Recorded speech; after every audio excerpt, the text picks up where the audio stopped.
Security aviation attorney Robert Bundy asked him, "Before you went in, what was your intent to search for?" Well, Agent Camp said, "I didn't have the intent to search for anything. My intent was to see what was there in plain view, namely a rocket pod." So why didn't Agent Camp disclose this to the judge when he was trying to get a search warrant? Camp testified, "I was working in conjunction with the United States Attorney's Office. There was a lot of activity in preparing the affidavits and the legal strategy and that kind of thing. And the decision was made by the United States Attorney's Office that my presence within the hangar, while lawful, was potentially an issue here, and the decision was made that it was not necessary for a finding of probable cause due to the large amount of other evidence that we had, that we would leave that out of the affidavit." So now the same judge who had signed those search warrants is hearing Agent Camp testify that a big part of the backstory as to how the FBI knew those rocket pods were inside that hangar was intentionally left out. Now you might expect a judge to get kind of angry when he hears that he's been lied to by omission. But according to a defense attorney who was inside the courtroom at the time, there was not a peep from the judge.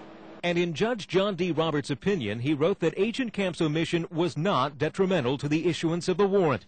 We got a second opinion from Police Officer Ted Smith, who's familiar with requesting search warrants. Is it ethical to leave out crucial information? No, it's not, because, we have to provide all the information we can to a judge when we're applying for a warrant, because the judge has the responsibility to make decisions based on good information.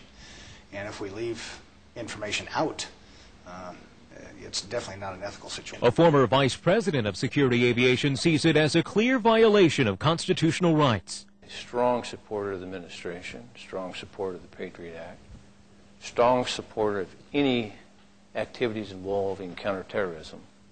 However, you cannot abuse that and oppress a U.S. citizen. There was a lot of publicity about these rocket pods at the time of the FBI raids, but federal agents were after much more. That was evident in a meeting Officer Smith, who'd done some part-time work for security aviation, had with a U.S. Marshal about the case. And he got very emotional, in fact, to the point where he was kind of spitting. And then he poked me in the chest a couple times and said that, and best of my recollection, this is a quote, he said, "The company is dirty. I don't know what they're doing. I can't prove anything, but I'm taking that company down.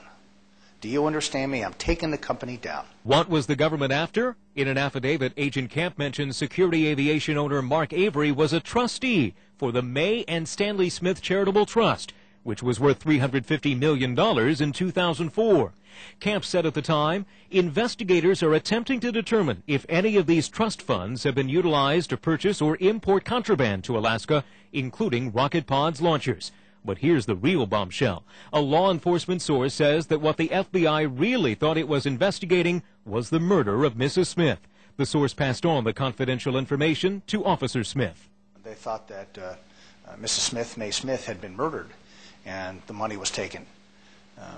And at that point they were looking into that, and I think that they considered that such a serious situation that they were willing, and collateral damage is actually my words, not theirs, but that they weren't concerned with, at that point, damaging, security aviation or the subsidiary companies or whatever, because their main concern was to find out what happened to Mrs. Smith and what happened to all that money. But there was no murder to investigate. Mrs. Smith was living in the Bahamas. She didn't pass away until July of last year, nearly 2 months after the security aviation trial ended in acquittals. When Agent Camp secretly went into the security aviation hangar in Palmer, he had the permission of both the FBI attorney in Anchorage as well as his supervisor.